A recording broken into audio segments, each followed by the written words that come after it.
Every time I hear an entrepreneur say it's the algorithms, no one is buying right now, the market is too saturated, I don't judge, but I do flinch because underneath those words, what I'm really hearing is I'm waiting for the ocean to go still before I dare to learn how to surf. And that's not how greatness is built. That's not how any of this works.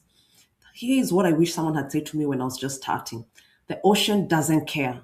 It doesn't care that it's your big launch week. It doesn't care that you poured $10,000 into a coach, a course, or a photo shoot. It doesn't care that you're exhausted, heartbroken, or down to your last dollar.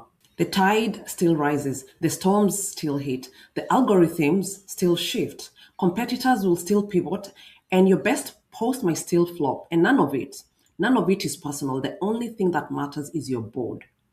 Imagine a surfer standing at the edge of the ocean with a board in hand, and the water looks rough. The wind is strong, the currents are unpredictable. What does a seasoned surfer do? They wax the board, they scan the patterns, and paddle out. They don't waste time yelling at the sky. They don't write essays about how unfair the waves are. They don't quit and go home because this wave is not like the one yesterday. They know that mastery is not about controlling the ocean, it's about becoming a better surfer. Entrepreneurship is no different.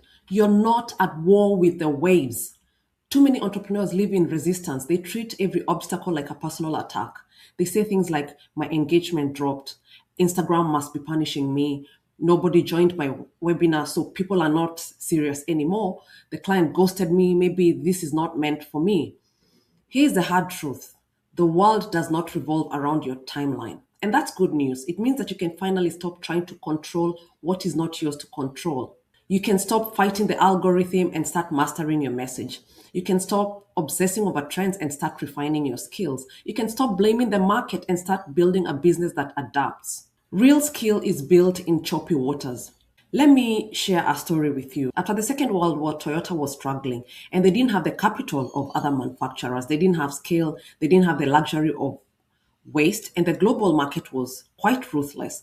Now, imagine if they had taken the approach most people take today, saying the condition is not right, we don't have resources, we can't compete at that level. Toyota would have disappeared. Instead, they did something different. They stopped trying to control the environment and started redesigning how they operated within it.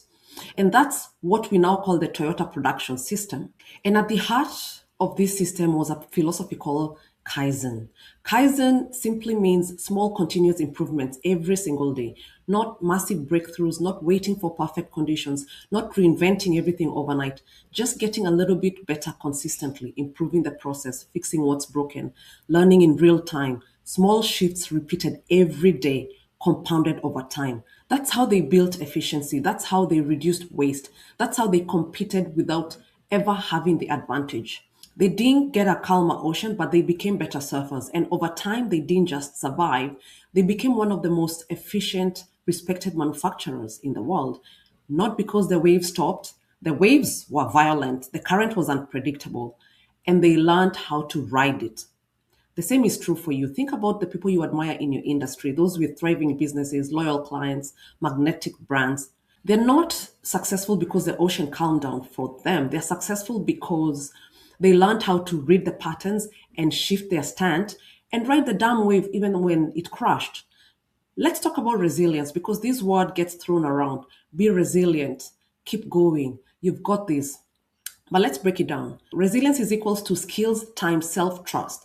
It's not about having a thick skin. It's not about ignoring your emotions. It's about knowing deep in your bones that even when the waters rise, you have what it takes to stay on your board. You become resilient by learning how to communicate with clarity and conviction, getting intimate with your numbers and your offer, practicing emotional regulation when a launch flops, holding boundaries when a client crosses the line, detaching your worth from the likes, comments, and conversions. Resilience is earned in the water, not on the sand. Here are five hard questions to check your surfboard.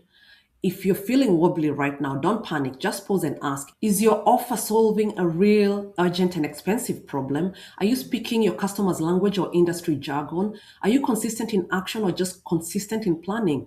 Are you measuring impact or just impressions? Do you know how to self correct or are you just self blaming? If you can't answer this with full body honesty, your board needs work. And that's okay because now you have something you can control. The final truth is you're not powerless.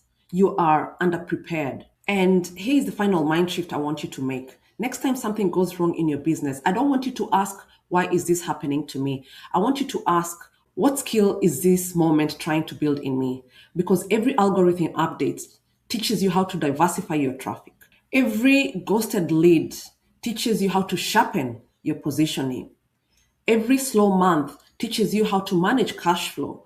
Every rejection is a refinement. Every loss is a lesson. Every wave is an invitation to serve better. So wax your board, paddle out. And when the waves rise, don't flinch. Stand up. Ride, because you cannot control the ocean, but you were born to surf.